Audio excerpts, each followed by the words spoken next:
mandatory test. Do you expect to enter paradise without undergoing the same test as those before you?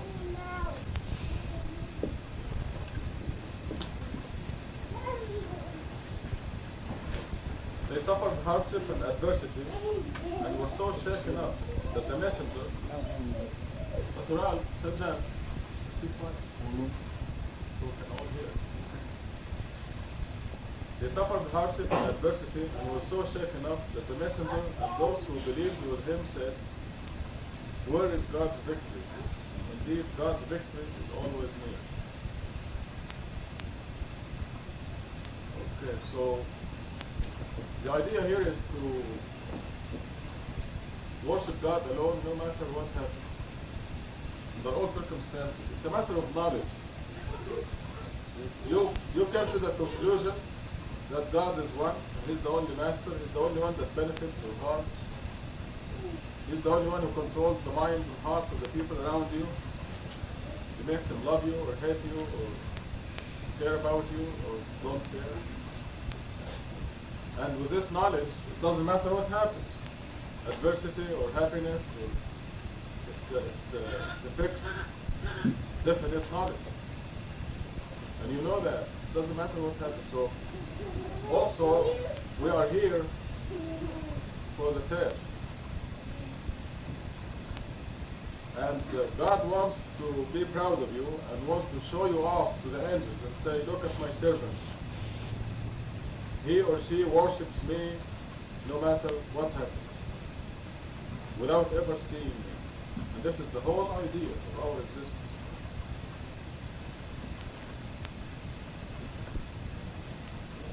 And the end of the verse says, indeed God's victory is always near.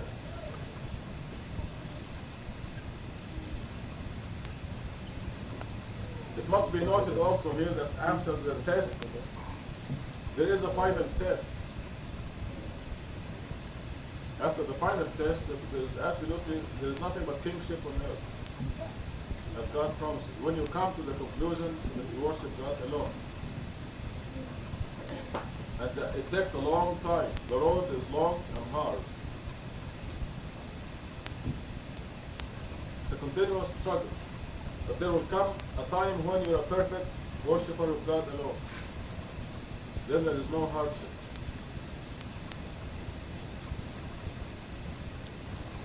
And we can see this in Surah 24:55. These are some of the verses that you must remember all the time. Page 243. The great promise. Because God promises those, verse 55. Page 243. God promises those among you who believe and work righteousness that He would make them kings on earth, as He did for those before them, and that He will establish for them their religion that He chose for them, and that He will substitute security in place of their fears. All this because they worship me alone, without idolizing anything besides me. If anyone disbelieves after this, then these are the wicked. Badr, come and sit next to Daddy. Sajjan, sit next to Mommy. Then we'll have no noise. Now Jamila is free to roam there. See, this promise is true. Now, do you remember Job? Job had lots of hardship, adversity. But once he passed the test, he recovered, his health recovered, he recovered his family and even twice as much. He recovered his wealth and twice as much. So he was under the test for as long as he needed to be tested, to prove himself. And the same is true with us. Also, we must think of adversity as a cleansing and polishing process.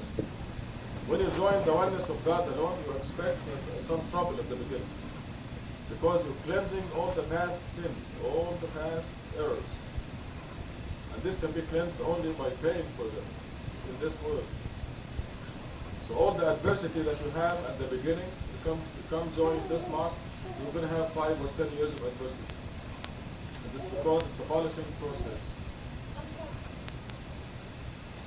Polishing, you know how polishing goes. They take a piece of rock, they put it in polishing machine, very noisy, shipping off pieces, but then what comes out is a beautiful gem. And that's what will come out after you go through the polishing process. Polishing is not easy.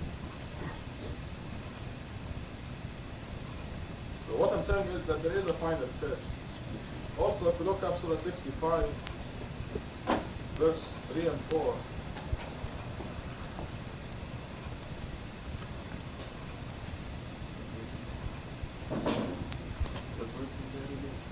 verses 4 and 5. What page? Page 401. Page 401. Verse 2. Let's look verse 2 at the end of it. It says, whoever observes righteousness towards God, he will create an exit for him. An exit from every problem. And provide for him whence he never expects.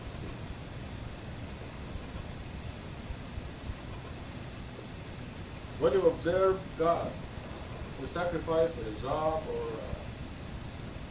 a source of income strictly for the sake of God, He will provide for you whence you never expect, and you better believe it. Surah, page 401. The end of verse 2.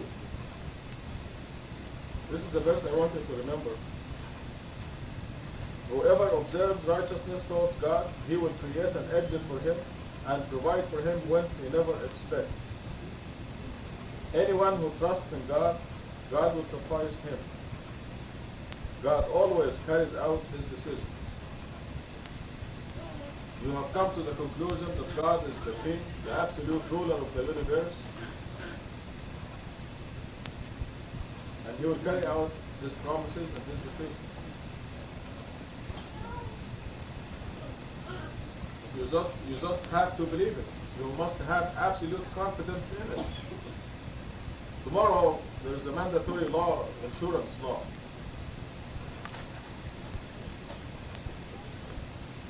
And we have, quite a few of us have decided that we have insurance with God. That if you are with God, you have the best insurance. And you just have to believe that nothing will happen to you when you have insurance with God. This is the insurance. The difference between the insurance companies and God's insurance is that in God's insurance you don't have anything happen to you. Your car, your health. With the insurance companies, you will have the accidents, and the insurance company will pay for you. You have the agony of the insurance, of the accident, and the inconvenience of losing the car for having an operation, and the companies will pay. But you just have to have the confidence that when you have insurance with God, nothing will happen to you. Also, you must know that if God wants to get you, He'll get you, whether you have insurance or not. God says they cannot escape from me. That's what He said. Deserve a pinch, or a little accident, or a little sickness. You can't get away by the insurance company. Yeah. How about when you go register the car and renew the registration? Yes. Yeah. When you have to, then you have to. We will not buy insurance unless we have to. But it appears that God is already taking care of us, because the law enforcement people, the prosecutors, are all protesting the law, and they are making an official case out of it. They say they will not enforce it. They don't want to enforce it. So I called the Civil Liberties Union myself, and I told them this contradicts our religious beliefs and everything, and they didn't do anything about it. So we will not buy insurance until we have to. Because the Quran says if you have to eat pork or drink wine or do anything, if you have to, without being malicious or deliberate, then you're not committing a sin.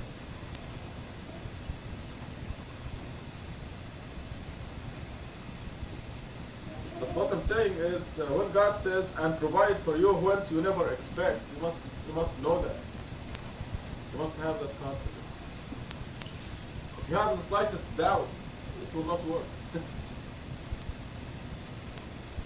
And this insurance business, we're in it, we've been in it for a long time. I mean, we had that conviction to the extent I told you about our friend Tariq when the guy says, look, insurance, who's your insurance with? And he said, I have insurance with God. He what's his phone number?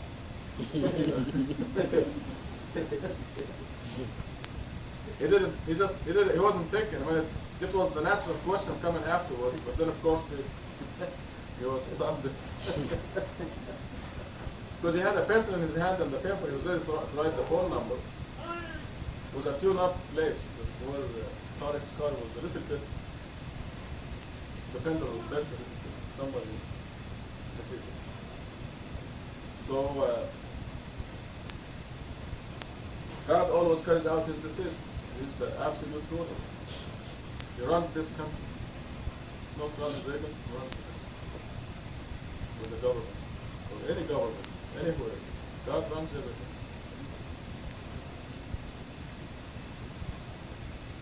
If you go to the end of verse 4, it says, whoever observes righteousness towards God, God will make everything easy for him.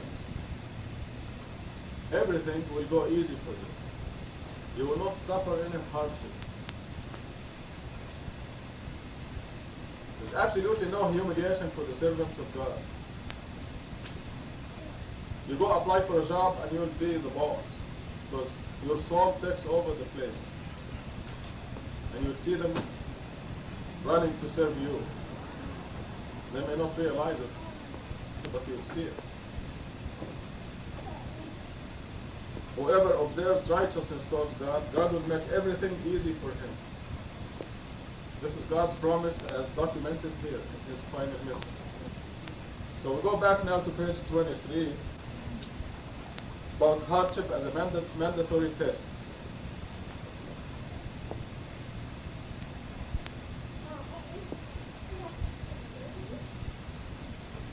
Over and over we see people who are immensely wealthy on the TV and they're complaining about unhappiness, how unhappy they are.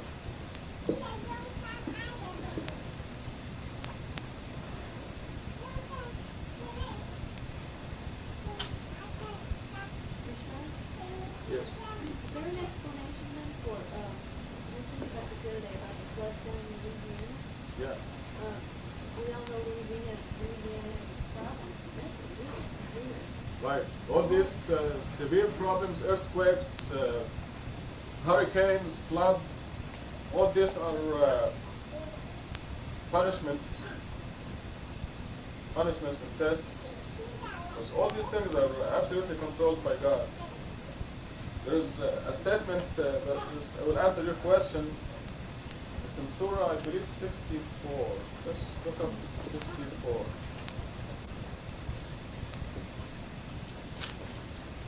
Surah 64 plus or minus 2 surahs, so I'm going to find it for you.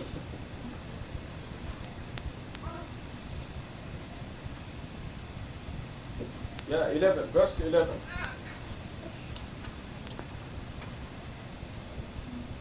It says, no disaster strikes except in accordance with God's will.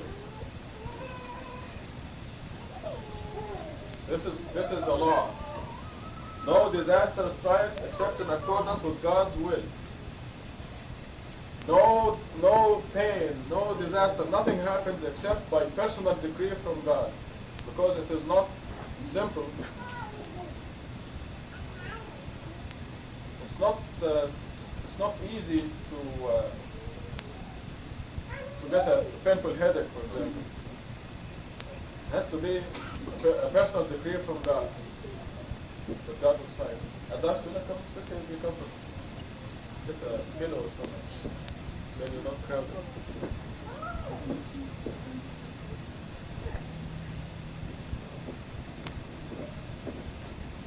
Does this answer a question, Diana? Yes. I sort of knew the answer. I had heard also that the flood down there only affected a certain income bracket of people. It only affected the wealthier people in the county or whatever. Well, God is angry. It's true. Every drop of water is measured. Everything in this world is measured. Every piece of ice that fell on Denver and gave a miserable time. It was measured. Yeah. They did say also that it's almost like the Nile, and the flooding is going to make that land even more fertile. So maybe the rich will move out because when there isn't making money, then they'll be all expensive. Yeah. Everything is planned. The minutest detail is very carefully planned. Alhamdulillah. Nothing is coincidental or haphazard. Nothing. As individuals, as nations, as a world. Just think every drop of water is measured. Exactly where it goes. Where it's going to fall. How many inches from an ant that's crawling on the ground. That's right.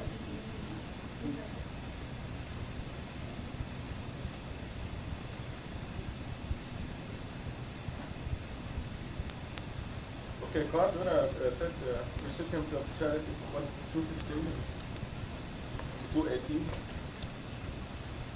Bismillahirrahmanirrahim. They ask you about charity. Say, charity shall go to the parents, the relatives, the orphans, the poor, and the alien. Any righteous work you do, God is fully aware thereof. Fighting may be forced upon you, though you dislike it. But you may dislike something which is actually good for you, and you may like something which is actually bad for you. God knows while you do not know. They ask you about the desecration of the sacred months by fighting therein. Say, fighting during the sacred months is sacrilege, but repelling the people from the path of God and disbelieving in Him and in the sacredness of the sacred mosque and evicting the people therefrom are all worse sacrileges in the sight of God. Oppression is worse than murder. They will continue to fight you until they revert you from your religion, if they could. Those who revert from their religion and die as disbelievers have wasted their works in this life, and in the hereafter they have deserved hell, wherein they abide forever. As for those who believe, immigrate, and strive in the cause of God, they have deserved God's mercy. God is forgiver, merciful. So it's two different subjects here. The 215 talks about the charity, and it tells us specifically that the charity first goes to those that are closest to us, to those that we're most responsible for, our parents and our relatives. And then next are those that really need economic help or don't have someone else to rely on, the orphans and the poor, and then the alien. And so this is carefully, we are given the details of how charity should be distributed. First goes to the parents if they need it. If they don't need it, then to your relative. In other words, each takes care of his own. And if each one takes care of his own, there will be no misery in the world. If the relatives are rich, then you find orphans. Children who have no parents, one or two parents are gone. And then any poor people, and then the end. So in this order.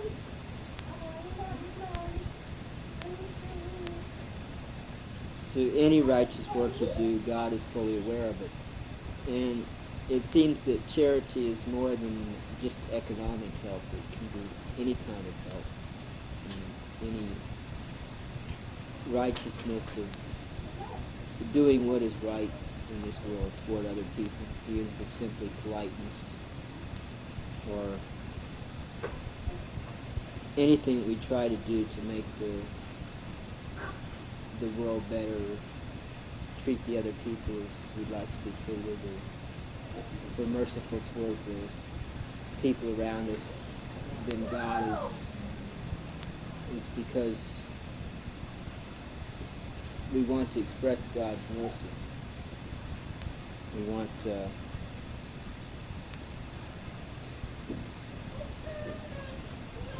we desire God's forgiveness and God's mercy, and these qualities, and by showing our appreciation, our desire for them, we express it toward the world around us.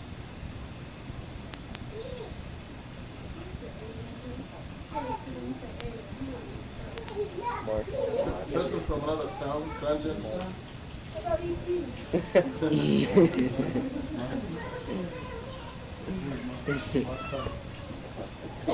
People are passing by. And the next subject is on fighting, which I take to mean basically in a war type of situation, though it may be. Well, when we think of fighting, we think of taking up arms of violence rather than simply argument or those things. So at another level, it could be simply not giving in to any kind of oppressions, which may be economic or political or social, but No, I have to put issue with there's only one reason in Quran for fighting, and it has to do with the freedom to worship God alone. That's it. There's absolutely no other reason for fighting. Only if it's gonna interfere with your freedom of practicing the worship of God alone. And oppression meaning trying to impose any view, religious view on you, or to prevent you from practicing your religion. Throughout the Quran, the only reason for fighting is that fighting may be imposed upon you. Like somebody comes and say, hey, don't pray. You cannot pray. Yes, you Allah cannot pray. But if your country gets into war with another country and you're required to go and fight, like you're drafted or anything? You don't fight because of land, or because you're drafted. Yeah. The other If country they is here to attack make the you not believe in God. Like if Russia comes to invade this country for the purpose of turning everybody into an atheist, then that's in the cause of God. The only fighting is in the cause of God, must be in the cause of God. So whatever there are unforeseeable reasons or circumstances. But fighting for land, or because of borders, or because of countries, it's all a waste of life. Because God did not create these borders. He didn't create visas and passports. What if you're forced to defend yourself and somebody else wants to drive you away from your own land? You have to fight also. Or you just, run away. It's self-defense, but it is in the cause of God. Think about it. Yeah. I mean, if what it says about evicting you from your houses, or you evict them from where they evicted you, they not. Whence they evicted you. If they're simply fighting, they're not perceiving religious reasons, they're probably perceiving grabbing land or for political differences. Did we go through the rules of war yet? Because that will explain it more.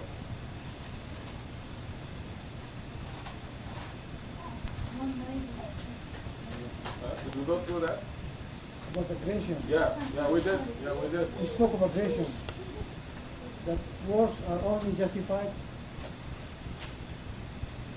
All wars must be defensive. And we discussed that almost. Self-defense, yeah. And defense. But in those rules of war, they say, do not fight them in the sacred mosque unless they attack you therein.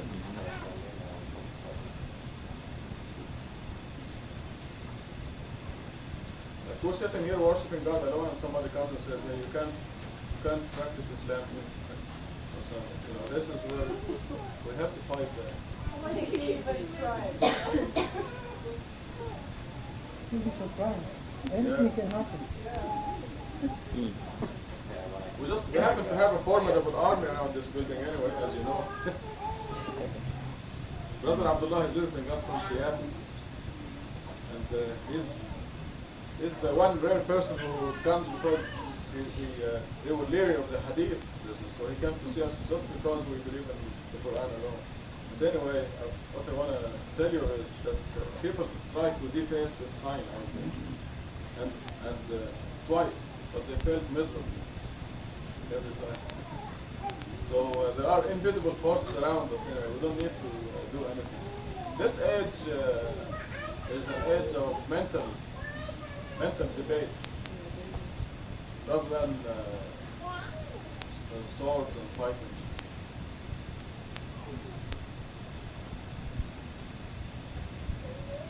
Anyway, we can't fight because of land, over land or money,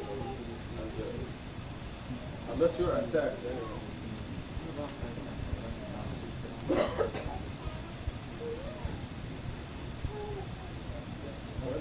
Joining is something, and fighting is something else.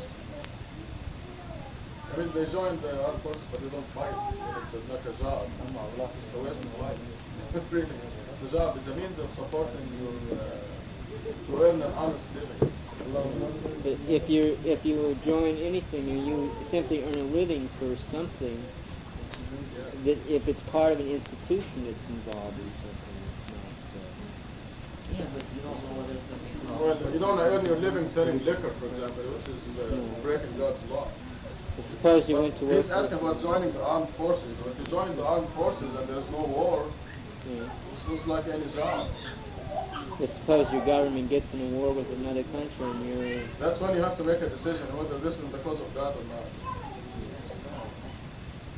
Because of God? Fine.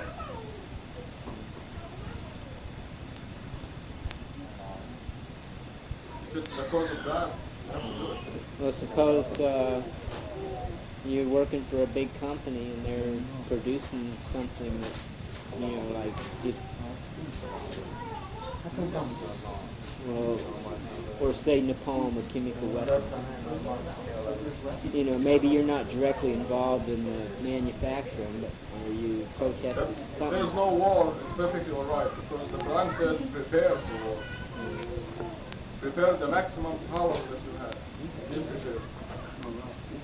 But war itself is, as aggression is forbidden. That's breaking God's law. So joining the armed forces or making weapons or anything that is not war is perfectly all right. And if it is war, then you have to make a decision if it is in the cause of God or not. So it's okay to have nuclear armed race. That's right. But if we didn't have nuclear weapons in this country, you can be sure Russia would be here in a week. What about the idea that we trusted God to protect us? Yeah, but God orders you to make weapons. But if you really, it's like the Sura, the million one saying, if you really trusted God and you sent the weapons, the bombs, When God you would trust in eliminate God, them in the sky. when you trust in God, you follow His commandments. And one of His commandments is prepare the maximum power you can muster.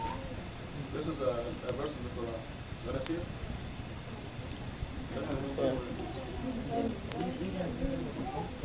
think it's in Surah 9.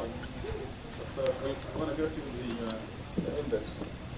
Yeah, I meant to talk to you about this once before because you said trust in God and don't make any weapon. Preemptive strike, which is attacking first. Hello. They call it preemptive strike. They don't Verse say attack. 41. 39:41. They can I'm use not them so either sure. way. It's a matter of strategy. Surah 9, verse 41. Yeah, no, there is a Then more straightforward verse. We shall verily mobilize.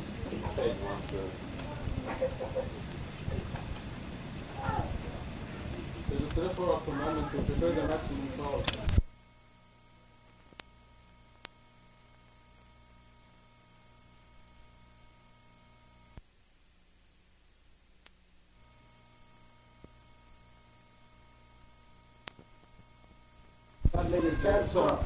Surah 8 verse 60. Surah 8 verse 60.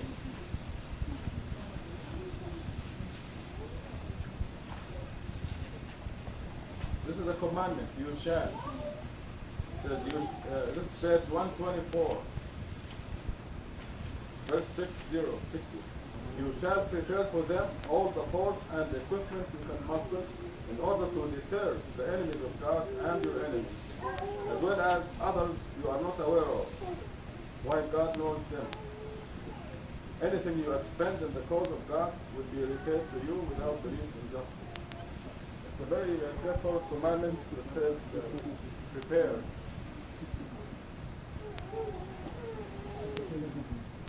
You must always have a deterrent force.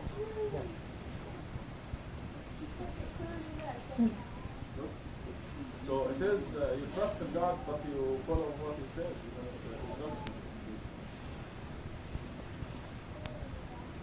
It said 20 can defeat 200. 65. That's right. So there was an early battle in which the Muslims were greatly outnumbered. Oh yeah. And there was a sandstorm that were able to That's another one. But the Battle of Badr, look it up on the Encyclopedia Britannica.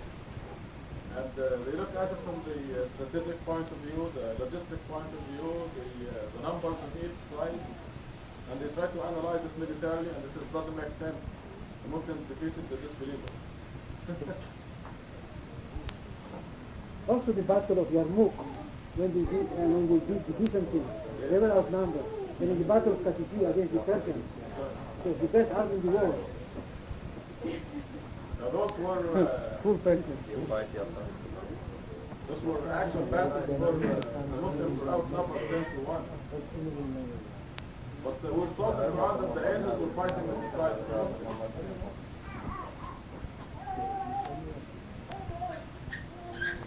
We have enough weapons now to destroy 200 weapons. We need to build any more. Well, they are having effective techniques to nullify the rockets, laser And we can't satellites. Well, back to car. Let's listen to car. Okay. Oppression is worse than murder. It's not of the soul.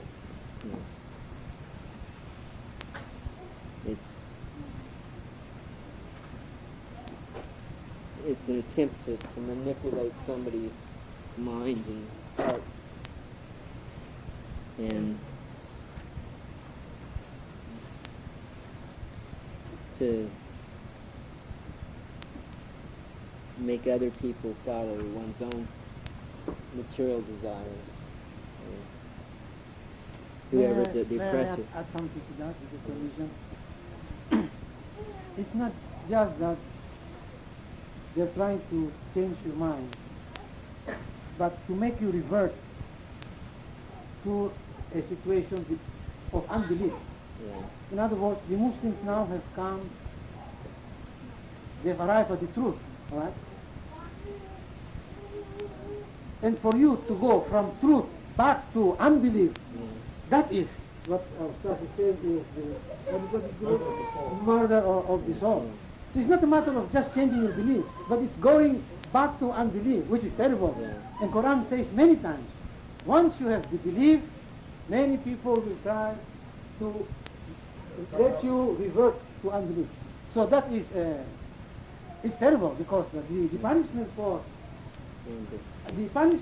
unbelief after belief is greater than just unbelief from beginning to end.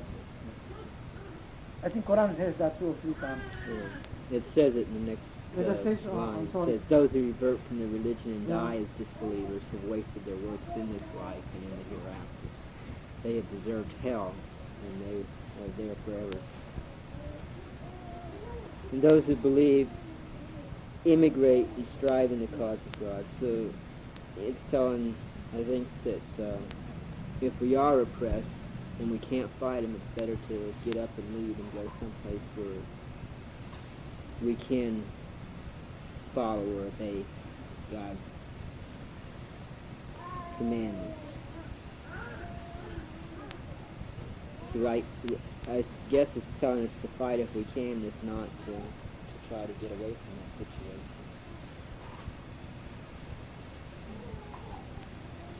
God is forgiver and merciful.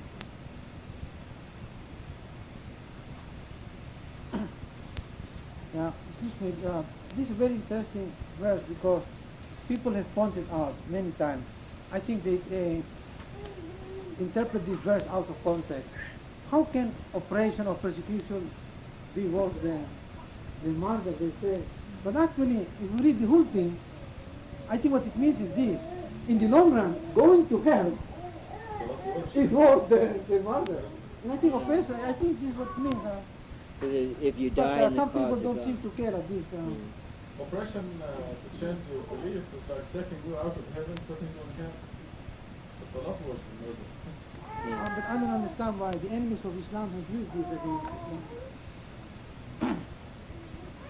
Well, you have to take this in conjunction with the other verses Yeah. that tell us about dying in the cause of God. Diana has a question. Okay, with something like this, you would say they'll study in court. I mean, we're here in America, so we have to take our law here and use it here. Yeah. So you would probably be convicted. Because you're not judged and religious freedom. Well, this country is fanatic about religious freedom. Yeah, but not in other countries. Illegal, yeah. Anyone can. I mean, for example, zoning laws don't apply to you. You can have a church anywhere you want. Zoning laws do not apply. Tax law.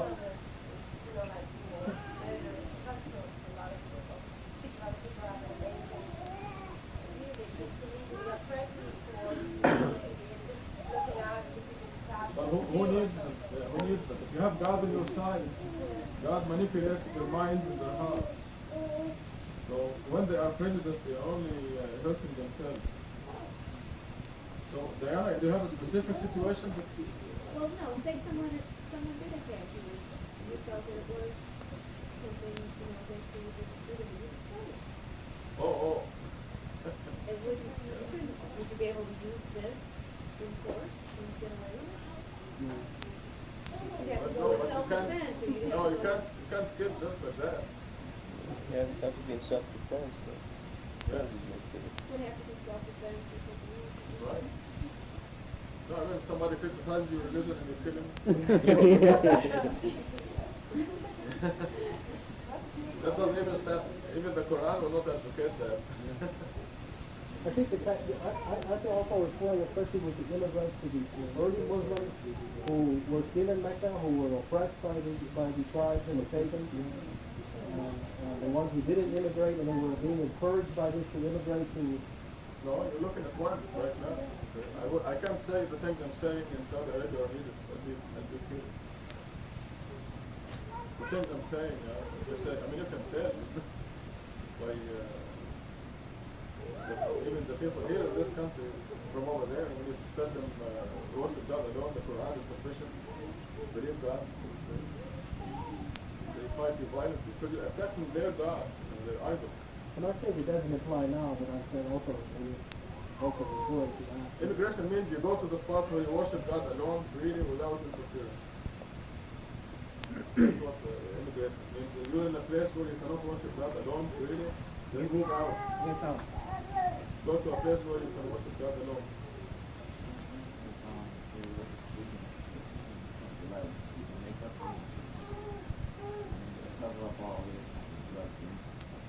Yeah. There's this fellow in California who's apparently making loads of money off of Christianity and tax evasion. It's $30 million, and now they're trying to make their pay. Sure, This is the extreme to which you can take it. Christian. It's a big business story. He's on TV every day. People abuse the religion all the time. But you are all believers in God alone, the Quran alone, but you cannot say this overseas. In the so-called Muslim countries, you cannot say it. And if they feel that you will have any influence doing this, they will actually put you on trial and kill you. That's oppression.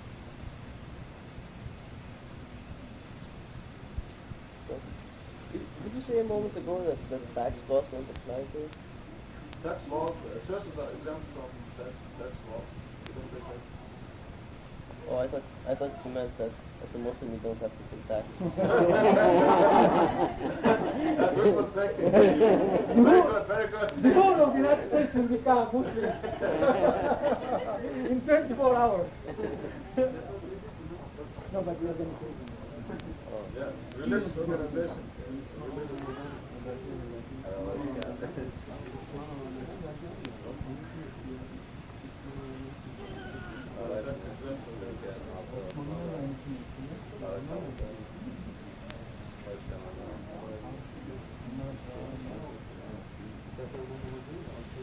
That's practically even in Philippines. You finished, Carl?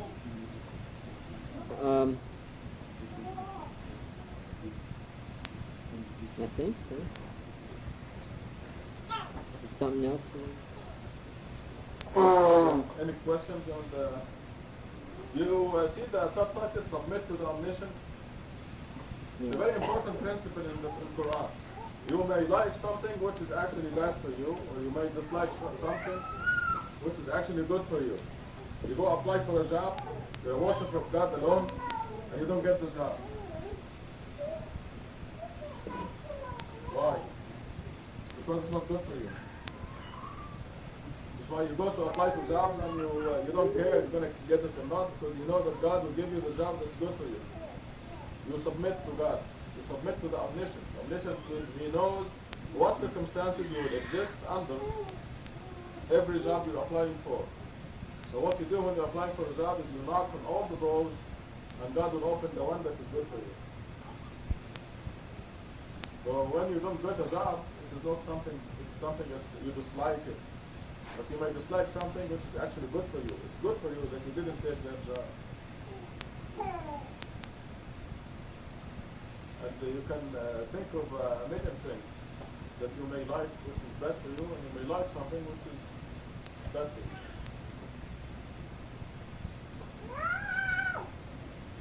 So that's an important principle. That you are taking advantage of the fact that your Lord is omniscient. He knows exactly what is best for you.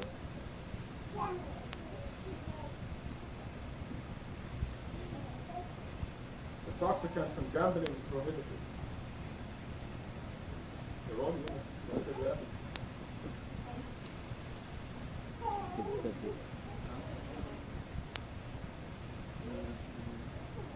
They ask you about intoxicants and gambling. Say, there is gross evil in them, and some benefit for the people. However, their evil outweighs their benefit. They ask you of what to give as charity. Say, the excess. God thus clarifies the reverences for you, that you may reflect upon this life and the hereafter. They ask you about the orphans. Say, the best thing is to bring them up as righteous individuals. If you mix their property with yours, you shall treat them as members of your family.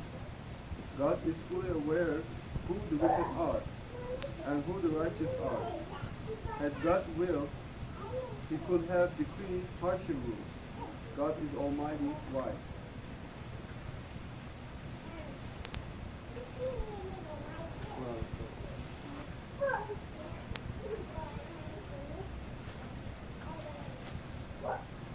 But there's a commandment in verse 219, and it's straightforward. Commandment, God is forbidding us to have intoxicants and to do gambling. And God says there's evil in this, having intoxicants or doing gambling. Tonight is a perfect night for this law. Yeah. Because people are out there inviting and drinking like it's gone out of style, while we are studying God's message, which each one of you gets 100 times the reward tonight. Because people are out there breaking God's law with intoxicants and gambling.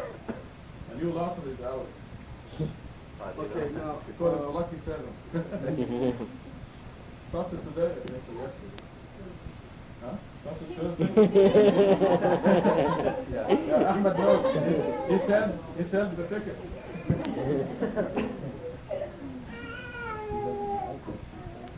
The lottery is a perfect example of breaking God's law and what it does to you. We got a real bad one in the mail today from Ed McMahon or something like that. Yeah. You, Mrs. Johnson, have won $1 million. Just pour it out.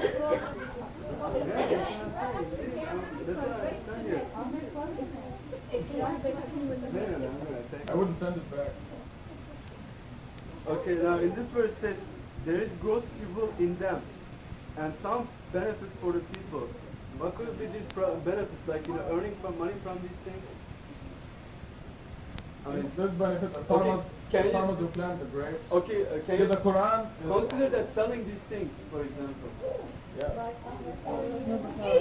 Selling wine or, that makes profit, that brings profit to you. The Quran is realistic. This is a good point. The Quran is accurate. And the Quran the Quran acknowledges the fact that some people, farmers, plant grapes and sell them, and lots of people have jobs because of wine and so forth. So that has to be stated. But God says that they have more evil than the benefit. The evil outweighs the benefit. Therefore, if we follow God's law, we have to eliminate those. May I add something? I do not deny that this is one of the meanings, that it can give employment benefits to hundreds of people, no? As Brother Errol was saying. It can also means something else, over and above. For example, I noticed that in certain cases, when some people are feeling bad and so on, they give them a shot, a jigger. It could mean that also. To put them up is very cold. It can help them temporarily. But in the long run, it's bad if it becomes a habit. I think this is a possibility. We're talking about medicine. Yes, yeah, it's given in small quantity. And so this is a care that it